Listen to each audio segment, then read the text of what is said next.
Hey guys, Cam from 15, back it up with another video for you guys. Back with another Sakamoto Days episode review for you guys. As man, this episode was funny as hell. Also brutal as hell too. Like, my God. This episode was brutal as hell. But it was funny as hell too. It was funny as hell, bro. So, okay. Let's pick this shit up, right? Let's pick this up. So, we basically get back to the fight because if you remember last week, we ended off the episode with essentially um Shin unlocking a new ability and everything, right? So that's kind of thing. Now, basically, he was taught from or basically able to unlock this ability due to Lu's bodyguard dude, right? That has kind of like a crush on her. And it's basically, I guess you can say it was like Ultra Instinct, but it's like basically, well, actually, that's exactly what it is, right? It's basically being able to train your brain to react to things, before like an attack even hits. So basically, this dude got Ultra Instinct right now. We see, I guess this has like an effect on him, on Shin, to be able to do this technique, right? Because it gives him like head pains and everything. So it's clear like this clearly affects him when he does this. But he was able to do this, right? So because of it, it shocks the guy and he starts to beat the dude up, right? And he's doing it. Now, the dude is shocked. He's like, whoa, what the hell is going on here, right? So then all of a sudden, Lu gets involved, right? And I'm like, okay, Lu's getting involved.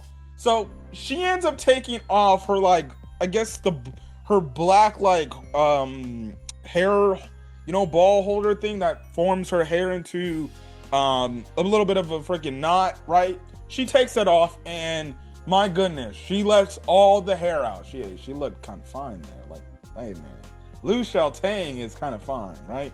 She's already thick. But anyways, you get my point, right? So she's acting like this, right? And she's like, it's not a really good thing, and I don't really like you attacking my family. And I'm like, oh, is she drunk? Is she drunk? Did she just go find herself some beer or alcohol and she drunk and got drunk?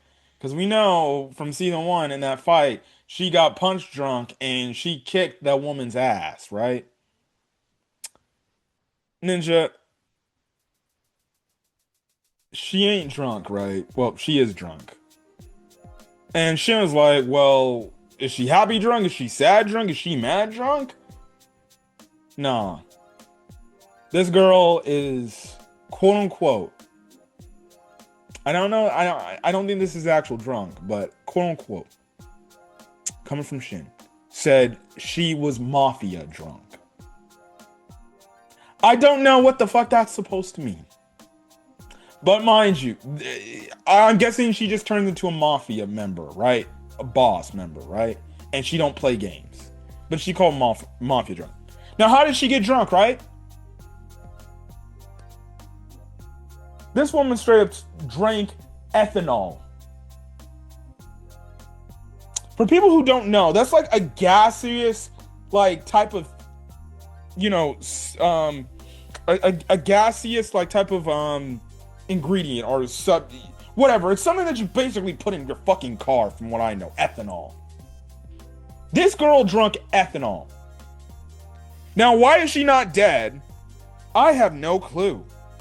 Because even Shin, even after the whole thing ends, she's like, you drank ethanol. How are you still alive? You could have died. And she's like, well, I just drunk it. Look, yo. Well, number one, do not drink ethanol. You will die. See, you can get away with that in an anime and a cartoon, right? Because logic goes out the window, right? But, what's his face? We have girls drinking ethanol. In real life, you'll die. Because it's basically gasoline. That's what it is. Gasoline oil. Don't drink ethanol. That's not good for you. That's definitely not good. You will die. You will go to ER or IR, whatever. This girl drunk ethanol, and she Mafia drunk, and she's a stone cold killer. So word to the wise, do not give her ethanol. Because I kid you not, when you had this assassin fearing for his life, bro, like at some point, like legitimately, she is throwing fucking knives at him. And I'm like, what is going on? She pins him down to the ground. She has a shovel, a garden shovel, and literally stabs the shovel in this dude's forearm. Bruh, I've seen it all, bro. I've seen it all. I saw this. After that moment, this dude was done. He was done. He's like, I gotta get the fuck out of here. She's gonna kill me. I don't know what the hell happened. She's going to kill me. I don't blame him for running. I would have got out of there too. But she got him. Shin knocked him out, so he's down for the count. But I'm just like, bro, don't piss off Lu like this, bro. Do not get her Mafia drunk, because she becomes an absolute psychopathic killer. My goodness, bro. I cannot believe I just saw that shit.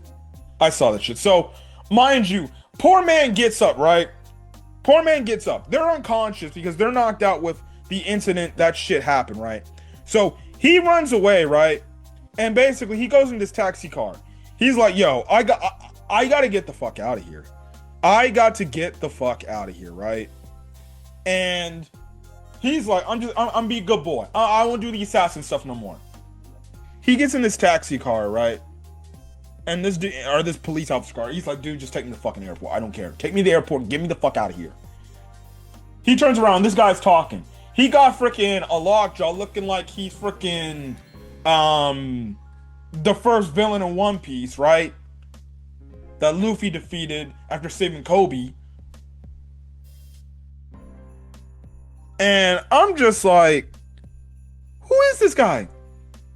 He basically kind of gives the equivalent of, you can't fucking run. Dog. All we see is he punched the shit out of this guy. Blood splatters over the fucking taxi wall. Of the taxi windows. And I'm like, what in the John Wick shit did I just fucking see? This dude walks out as casual as can be. I don't know if he killed the officer there in the car too. Probably did. So the officer don't see shit. But I saw that, I'm like, oh hell no. We dealing with some crazy ass assassins, aren't we? Okay. So, Goth girl, right? Again, I'm sorry if I don't know her name, right? Kind of a little bit of an airhead, but at the same time, she knows what she's fucking doing. She goes to this fucking shrine, right? Because she tells the one dude, like, hey, take my fucking food. I ain't eating it.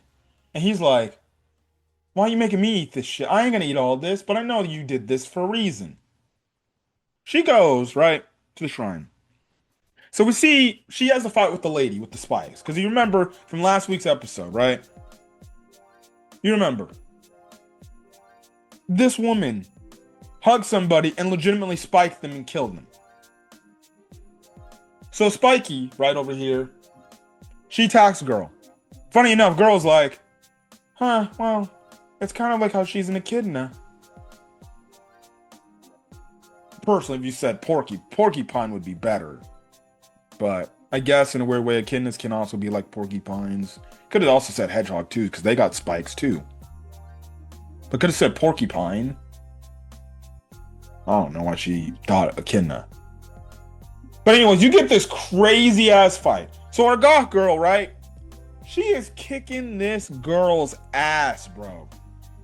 Reminder, I'm thinking like, oh, these assassins are about to be a problem. They're about to be a hot problem. This girl waxing this girl like it's nothing. Waxing her like nothing. And I'm like, bro, she is absolutely kicking her ass. And she's just doing this in the most nonchalant way. Most nonchalant way. There's this one scene where Spiky, she just sheds her spikes out. Goth girl Spikes going through her fucking palm. And she's like, oh, well, that's too bad because it's time for you to die, right? And she legitimately is walking forward to this lady. Freaking thing is still impaled in her hand. Spike is impaled in her hand, and she's walking to this lady. This girl's like, what in the fuck is this? I'm like, oh my god. And the girl's walking to her like she don't feel no pain whatsoever. So we do get some backstory about this girl.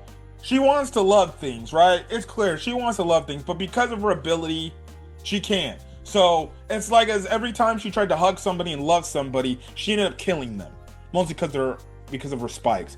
And she was kind of ashamed about that and shit like that. It's a really, sad story thing right then and there. And it's like, what? This Goth girl, man, she grabs a fucking chainsaw. And she's just like, and the girl knows, like, I gotta get the fuck out of here. But Goth girl's like, yeah, no, that's not happening. That is not happening. Slices the fucking girl and cuts her. And kills her, more than likely. I'm like, oh my goodness. What the fuck did I just watch? And then we end the episode off with one of the assassins pulling up Sakamoto's and pulling up on Sakamoto's wife saying, and Sakamoto's wife says, hey, are you looking for something that I can help you with? And I'm like, oh no, don't tell me this man's gonna put his wife on hostage now, right? And you already know Sakamoto gonna get pissed because he does not like it when people mess with his fucking family, right? So that's kind of the thing there. Also, we do see that one dude who was wearing that deer mask. He ends up getting cut up by this one guy with like these freaking strings and shit like that. And I'm like, bro, what the hell is going on, dog? I don't even know, man. Sakamoto Days, since it came back, has been going off. This episode so far, or by far, was the episode that just went off for all the craziest reasons, bro. I don't freaking know. Also, apparently we found out like there's a part of the assassin thing that there's like a cleanup service. Like in the MCU, like in Spider-Man Homecoming, they had that cleanup service after the battle of New York in Avengers 1. That's kind of the same thing. So apparently there's like this assassin group that's in league with this assassin league, right? And basically any fights that any assassins take part in, if there's any reprehensible damage that happens, they basically come in, clean it up, and make sure everything's back to what it used to be. I guess pretty nice, interesting fact to find out. But next week, Sakamoto's gonna have to save his wife. You do get a nice, funny short after the ending song, where basically they're doing the whole kind of somewhat like pinata thing, but doing with doing it with a watermelon. And it's kind of like, okay, slam the watermelon so we can eat some watermelon. Lu tells Shin, hey man, why don't you go steal that and make Mr. Sakamoto like fall for it, especially because he's blindfolded. So Shin does that. He tries to fool around, but Mr. Sakamoto, he's like, and then he can easily detect like, oh no, Shin's holding on to the damn thing. This man grabs a freaking box cutter, and he slices the freaking he slices the watermelon in whole. Shin was so fucking scared for his life, this man passed out. And Lu's like over here like, yeah, I should have figured Mr. Sakamoto would do something like that. Why would you put that poor man in this? Why would you do that to him? You already know Sakamoto was like one fucking snap away from killing this dude and snapping his neck. And you're like, and this dude pulled out the box cutter. I'm like, oh no. That's basically it. But regardless, this episode was crazy. This episode was insane. But I'm gonna get out of here, guys. If you guys like the video, leave a like, put in the comment section your thoughts. Hit that subscribe button if you want to get more Sakamoto Days content or any other anime content I upload to the channel and stuff like that. But till then, guys, I will catch you guys in the next video and stuff like that. I'll catch you guys in the next video, and you guys have a great rest of your day or your night. Hit that subscribe button. Last time I checked, we are at 905 subscribers. So hey, guys, we're sharing the channel. We're getting subscribers again. The goal is to get to 950 and then get to 1,000 eventually. So yeah. But anyways, I'm gonna go over. Catch you guys in the next video. Until then, guys, stay safe out there. Have a great rest of your day or your night. Watching this video. Until then, guys, I will catch you guys later. Peace.